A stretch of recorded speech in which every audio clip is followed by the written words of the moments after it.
गृहस्थ धर्म और मुनि धर्म, निश्चय धर्म और व्यवहार धर्म। भगवान की भक्ति करने बैठे हैं। भगवान की भक्ति, भगवान का ध्यान, भगवान की पूजा, भगवान की आराधना, शास्त्रों का स्वाध्याय सब व्यवहार धर्म के अंतर्गत आता है। भक्ति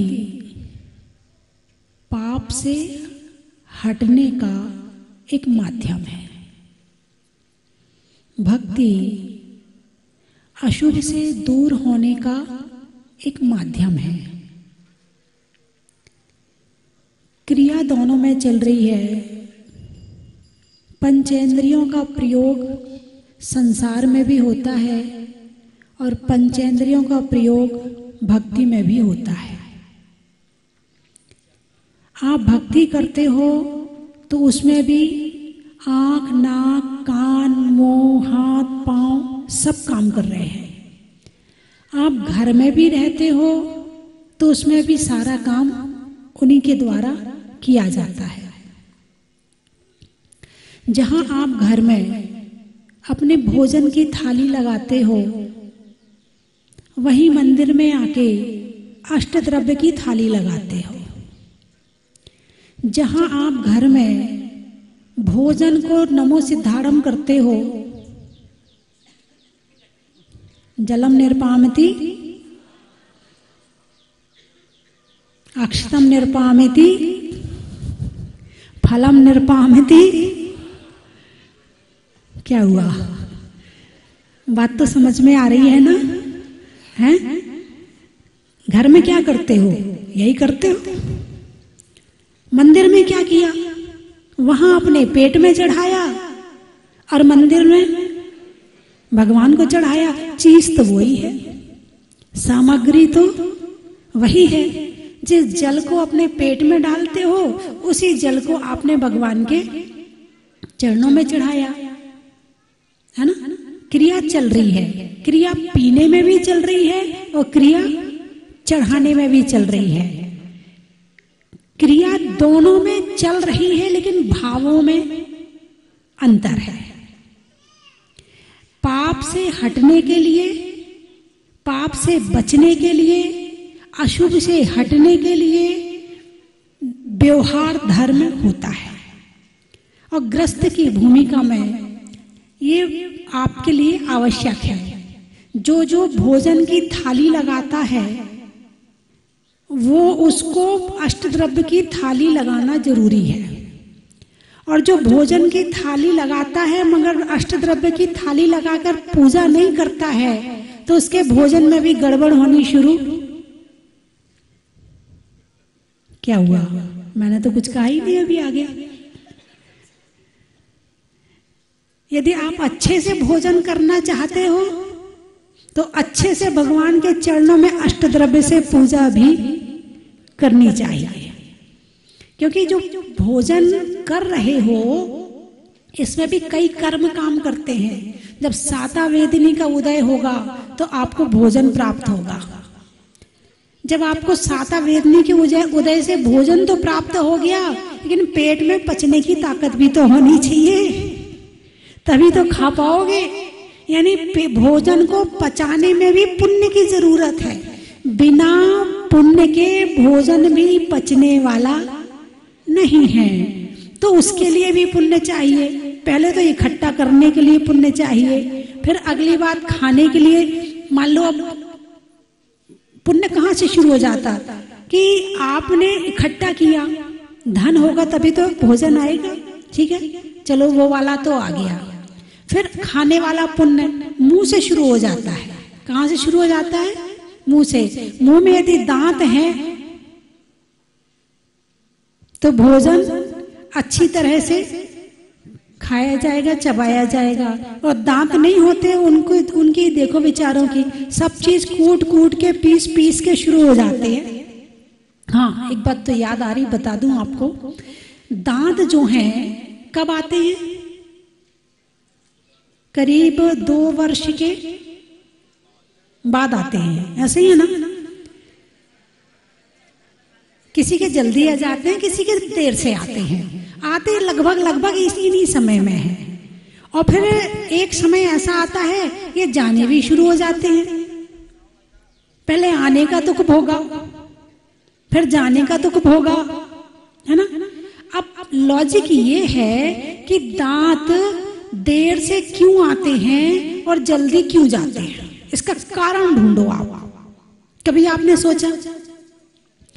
यानी 2 वर्ष के बच्चे को, 2.5 वर्ष के बच्चे को अभी अन्न खाने की जरूरत नहीं है। छोटे बच्चे को अभी अन्न खिला भी दोगे तो उसका पेट अभी सहन करने वाला नहीं है, इसीलिए दांत नहीं है।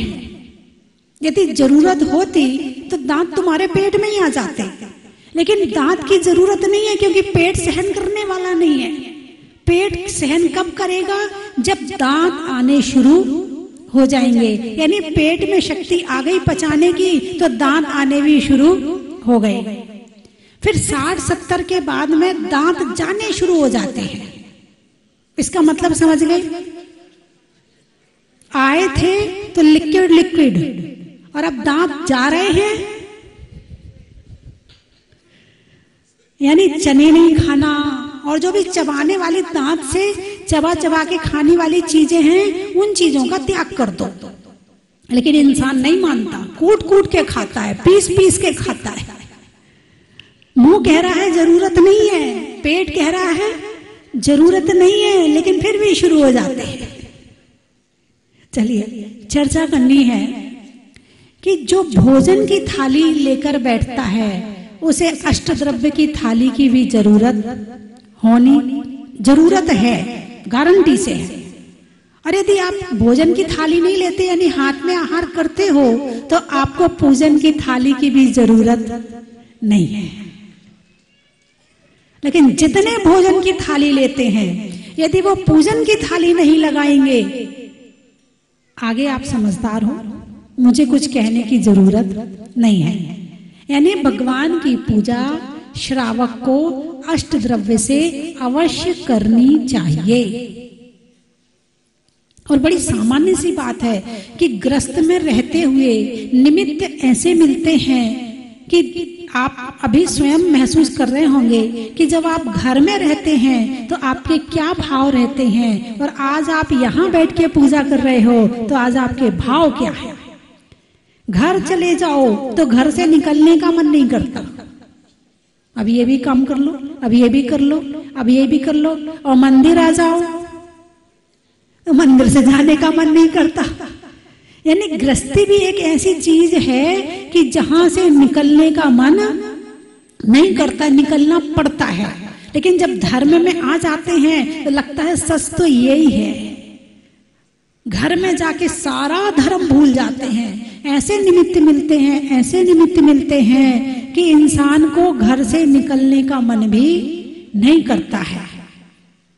तो ऐसे समय में धर्म की याद दिलाने के लिए भगवान महावीर ने श्रावक के जीवन में षट आवश्यक में देव पूजा सबसे पहले की। कुछ करो और ना करो, मगर भगवान की पूजा तो जरूर करना भी नहीं, करना ही चाहिए। पहले देव पूजा, बाद में काम दूजा। क्या कहा मैंने? आप बोलिए। पहले देव पूजा, बाद में काम दूजा। आप क्या करते हैं? पहले पेट पूजा, बाद में काम दूजा। सो के उठ के शुरू हो जाते हैं, जबकि भगवान ने कहा है कि सबसे पहले श्रावक को भगवान की पूजा करनी चाहिए। कितने लोग करते, जरा हाथ उठाना। अरे वाह, पूजा करने वाले यहाँ पर आए हैं क्या सारे? जो नहीं करते वो अभी भी नहीं कर रहे, और जो करते हैं वो अभी भी कर रहे हैं। बात समझ में आई कि नहीं आई? जो नहीं करते थे वो अभी भी नहीं कर रहे, और जो करते हैं वो अभी भी कर रहे हैं। एक बार अपने संस्कारों के लिए तालियां बजाइए। जयपुर में इतनी बड़ी संख्या में लोग पूजा करते हैं, लेकिन बहुत से लोग ऐसे हैं जो अभी नहीं भी करते हैं। तो इस सिद्ध चक्र विधान से आप मन में संकल्प लेना कि हे भगवान, मुझे ऐसी शक्ति दे, मेरे ऐसे भाव बने। क्योंकि घर गृहस्थी तो आप 90 साल के भी हो जाओगे ना, तब भी घर के काम खत्म होने वाले नहीं है। जब तलक है जिंदगी फुर्सत ना होगी काम से, जब तलक है जिंदगी फुर्सत ना होगी काम से, और समय कुछ ऐसा निकालो प्रेम हो भगवान से, समय कुछ ऐसा निकालो प्रेम हो भगवान से।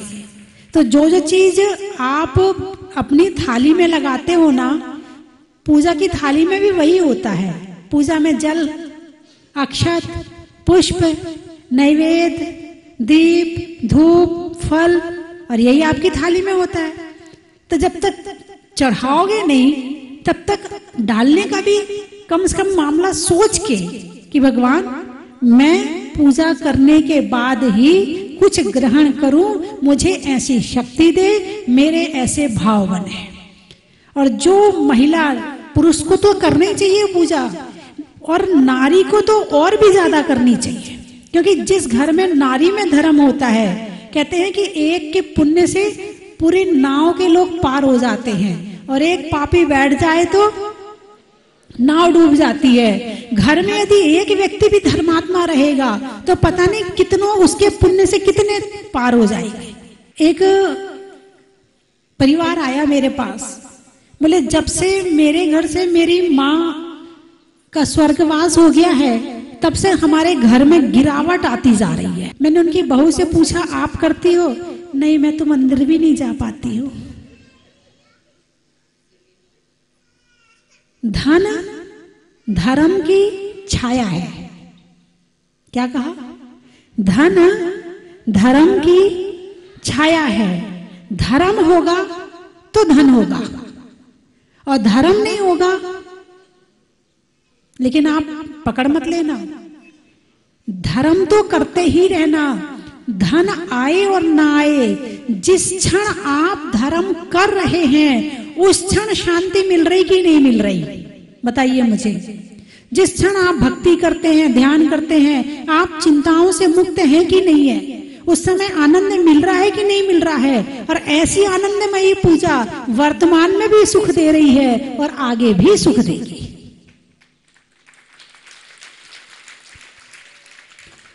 भगवान की पूजा भी ना कर पाए तो संसार में आके किया क्या तुमने? ये दो हाथ मिले हैं, किस किस के हाथ हैं जरा दिखाना। अच्छा, सभी के हाथ हैं, बहुत अच्छी बात है। तो ये हाथ इसके लिए मिले हैं क्या? अरे बोलिए ना, केवल खाने के लिए मिले हैं क्या? तो ये हाथ क्या अपने घर का केवल काम करने के लिए मिले हैं क्या? क्यों मिले ये हाथ? पशुओं के हाथ होते हैं क्या? बोलिए, उनके 4 पैर होते हैं। क्या होते हैं? 4 पैर होते हैं। और तुम्हारे क्या हैं? 2 हाथ हैं और 2 पैर हैं। उनमें और तुम में अंतर क्या है? जीवन उनका भी चलता है, जीवन तुम्हारा भी चलता है। पेट उनका भी भरता है, पेट तुम्हारा भी भरता है। बच्चे उनके भी होते हैं, बच्चे तुम्हारे भी होते हैं। लेकिन उनमें और तुम में अंतर क्या है? ये हाथ विशेष क्यों मिले हैं? संसार में मनुष्य को छोड़कर बाकी जीव जंतु को देखना, किसी के हाथ हो तो किसी के हाथ नहीं है। क्यों नहीं है? क्योंकि पिछले जन्म में जब वो थे ना, तो उन्हें हाथ तो मिले थे, मनुष्य थे वो, और उनने हाथ तो पाए थे, मगर इन हाथों से केवल नोटी गिनते रहे, इन हाथों से केवल घर के काम ही करते रहे, इन हाथों से केवल अपने लिए भोजन ही करते रहे। उनने जो आत्मा के लिए करना चाहिए था वो काम नहीं किया, तो उनके हाथ क्या बन गए? पैर बन गए। और जो पूजा नहीं करेगा उनके हाथ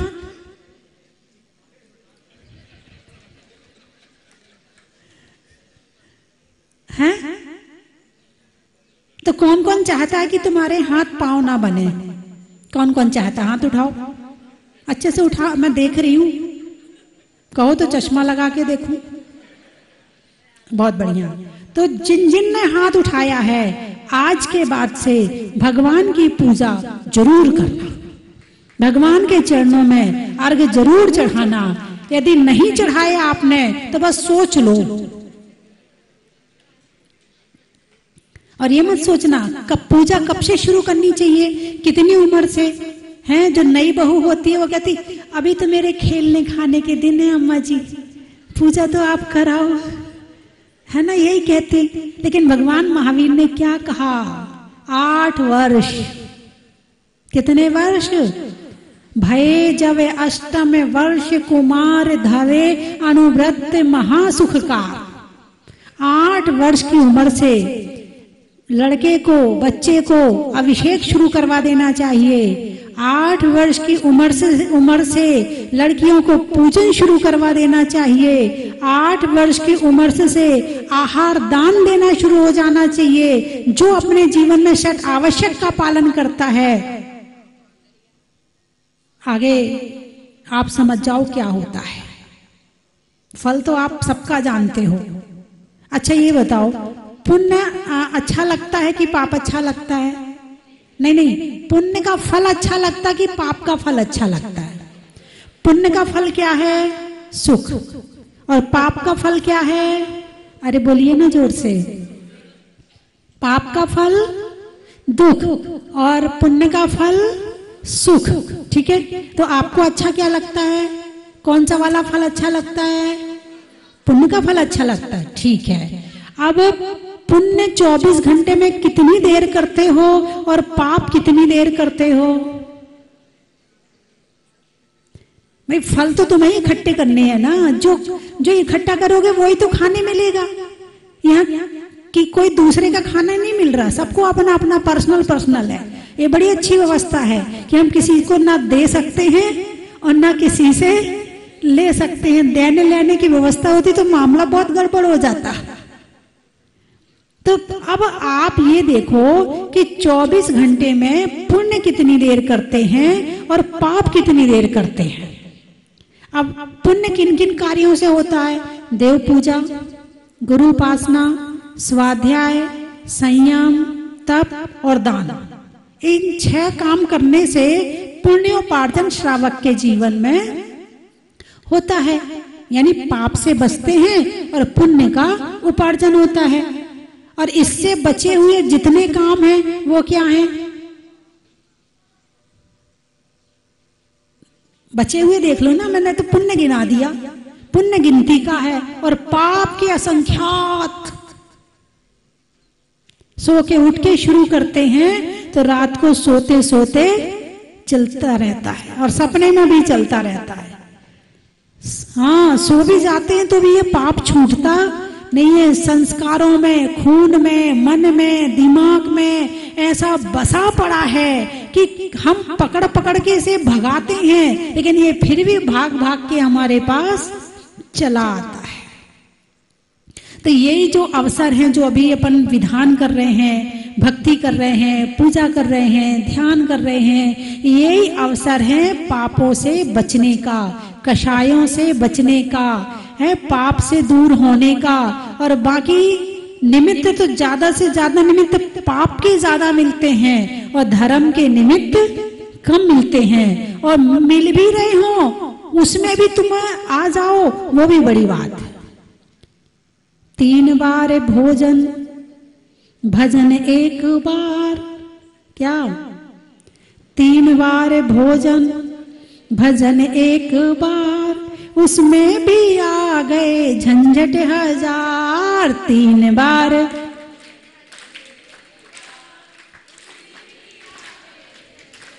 सोचा था मैंने विधाने में जाऊंगी,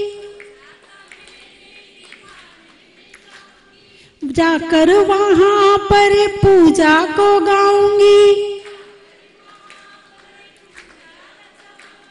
इतने में पति ने कर दिया इनकार, उसमें भी आ गए झंझट हजार, 3 बार भोजन भजन एक।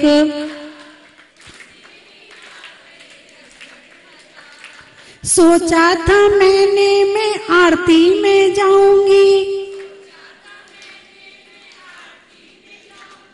आरती में जाकर के आरती करूंगी। इतने में आ गए रिश्तेदार,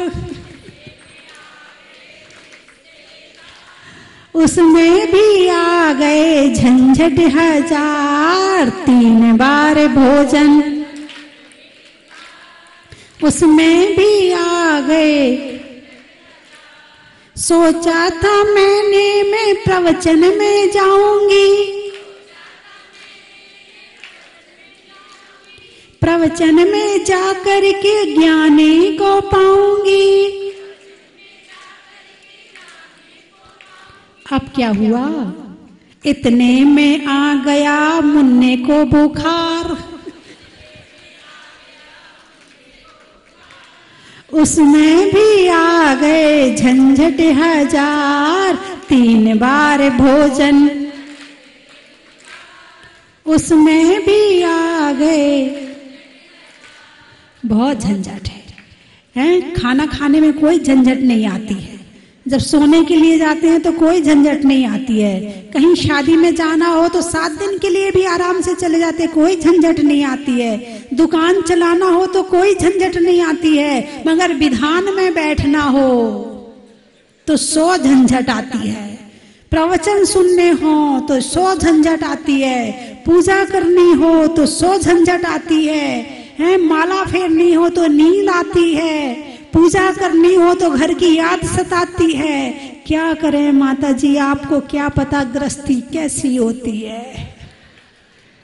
देख लिया आपको देख करके कि गृहस्थी कैसी होती है, कि धर्म करने के भाव ही नहीं बनते हैं, नहीं बनते। बहुत पुण्यवान है, हाँ बहुत बहुत बहुत पुण्यवान है कि आपके विधान में बैठने के भाव बने, पहली बात।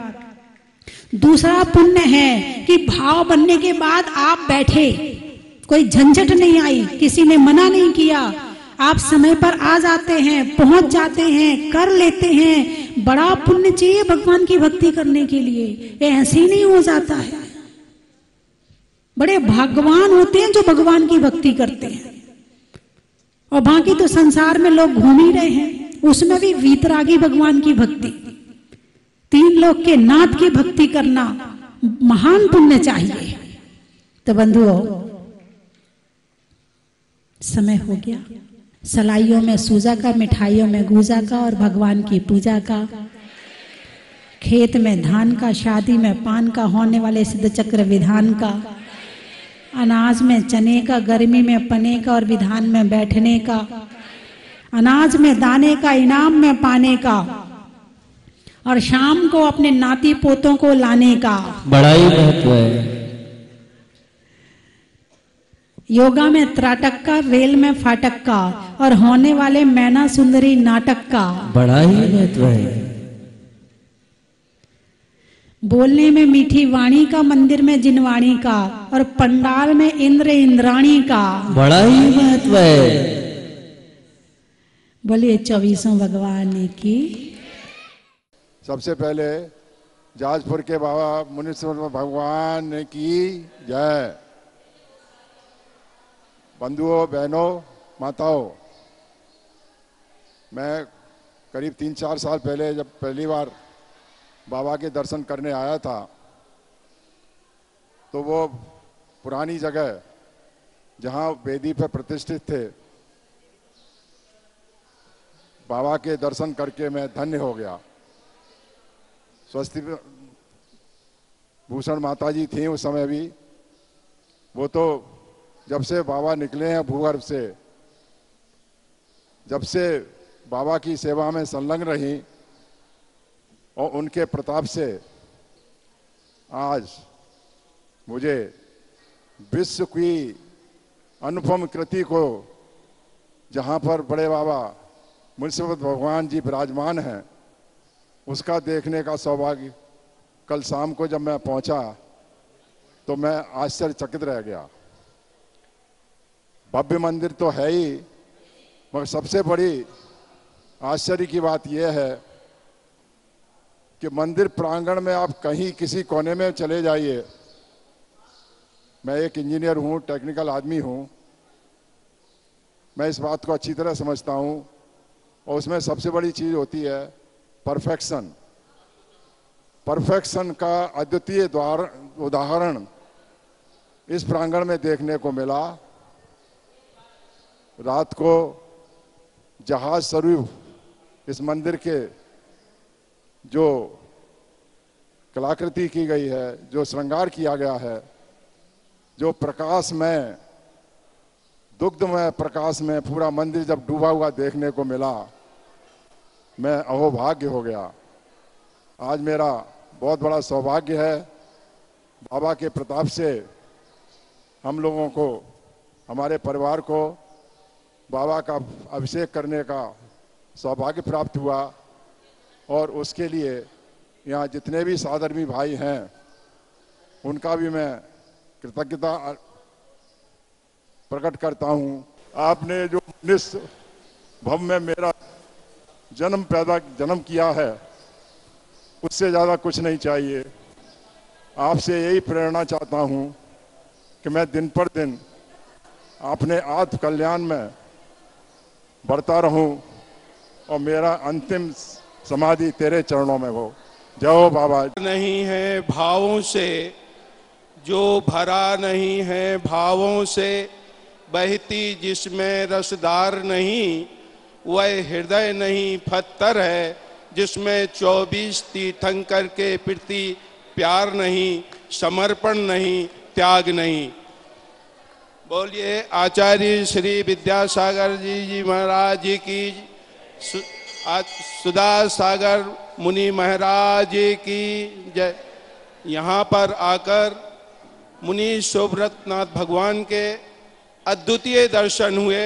हम सभी यहाँ पर आए हुए श्रावक कृतज्ञ हुए और बार बार यही भावना भाते हैं कि हमें बार बार यहाँ पर आने का सौभाग्य प्राप्त हो, हमारे जीवन का उद्धार हो, हमारी समाज का उद्धार हो, हमारे परिवार का उद्धार हो। यही भावना बातें हुए सभी लोगों को जय जन। स्वस्ति भूषण माता जी की। हम लोग लखनऊ से आए हैं, ये हमारे ससुर साहब हैं, बैंकॉक में रहते हैं और जयपुर प्रवासी हैं, और ये हमारे साले साहब हैं, दीपक जी हैं, ये बिटिया है हमारी सलोनी, ये सुनैना, ये हमारी धर्म पत्नी संगीता। हम सब लोगों को मंदिर जी में प्रवेश करते ही अद्भुत, अद्वितीय, अस्मरणीय, ऐसा सुंदर और बढ़िया मंदिर जी जीवन में हमने नहीं देखा। आते ही जो है बिल्कुल भावना ओतप्रोत हो गए हम लोग, अति आनंद जिसके शब्दों में वर्णन करना मुश्किल है। मुनि सुब्रतनाथ भगवान को देख करके रोम रोम पुलकित हो रहा है, और हम सभी से निवेदन करते हैं कि आप लोग भी यहाँ पधारें और यहाँ के क्षेत्र को देखें और इसकी ख्याति को हर तरफ फैलाएं। और बहुत ही अद्भुत और अविस्मरणीय तीर्थ क्षेत्र है ये अपना, हमेशा नैनों में बसा हुआ ये तीर्थ क्षेत्र है।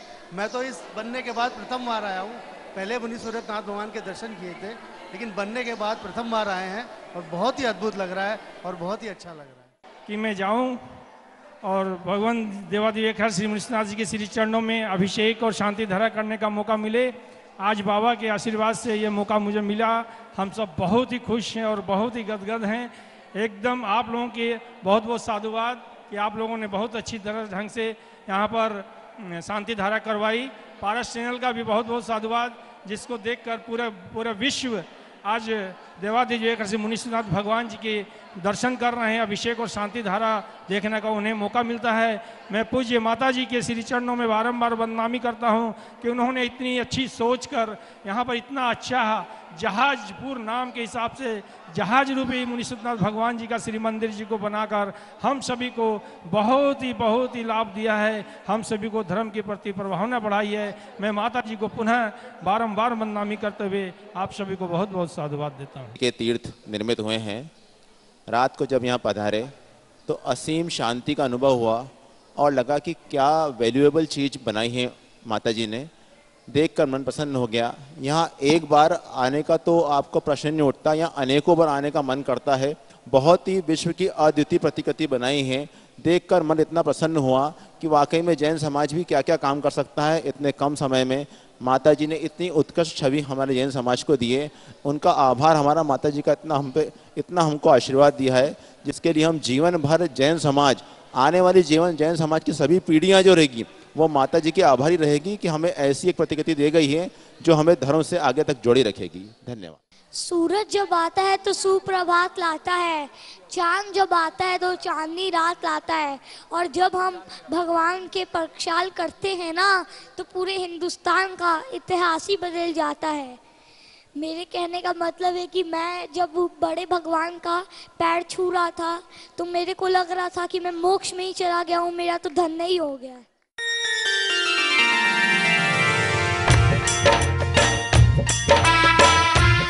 जय जिनेन्द्र बंधुओं, पूज्य गुरु माँ स्वस्ति भूषण माता जी ने मुनीश्वरनाथ भगवान को जहाज मंदिर में विराजमान करने का जो सपना संजोया था वो पूरा करके पूज्य माता जी विहार करती हुई जयपुर की पावन धरा पर प्रवेश करने जा रही है। आने वाली 6 मार्च रविवार को भट्टारक जी की नसिया में प्रातः 8:30 बजे गाजे बाजे के साथ भव्य शोभा यात्रा के साथ में मंगल प्रवेश होगा। आप इस मंगल प्रवेश में सादर आमंत्रित है। साथ ही अष्टानिका महापर्व के पावन अवसर पर 10 मार्च से 18 मार्च तक 256 मंडलीय सिद्ध चक्र महामंडल विधान का आयोजन होगा। बंधुओं, सिद्धों की आराधना करने का सुअवसर मिला है।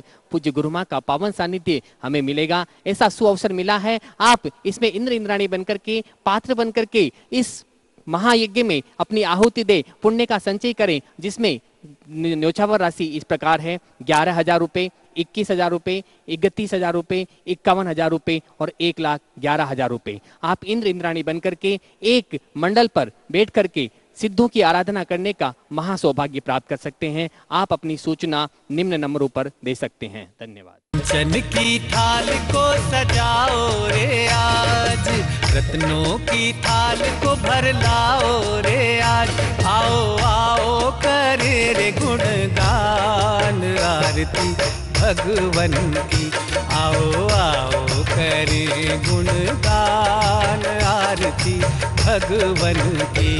आओ आओ करे रे गुणगान आरती भगवन की।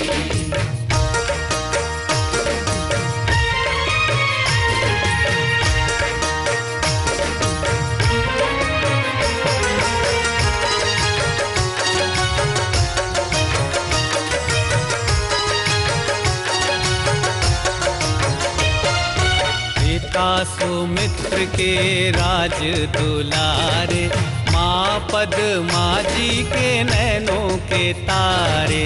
पिता सुमित्र के राज दुलारे, माँ पद्मा जी के नैनों के तारे। राजगृही में जन्म लियो आप, राजगृही में जन्म लियो आप। आओ आओ मनाए खुशी आज आरती भगवन की। आओ आओ करे गुणगान आरती भगवन की। आओ आओ करे गुणगान आरती भगवन की।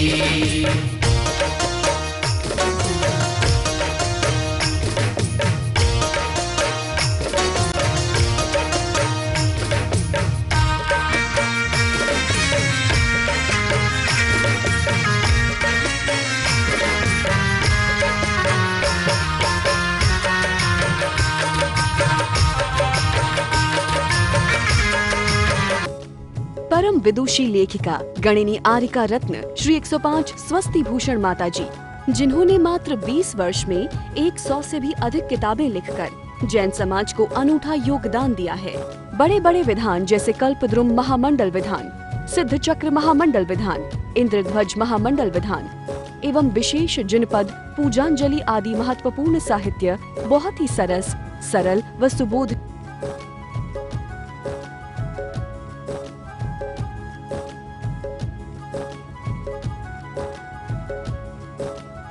करने हेतु आज ही संपर्क करें। संपर्क सूत्र 7906062500 98683456768।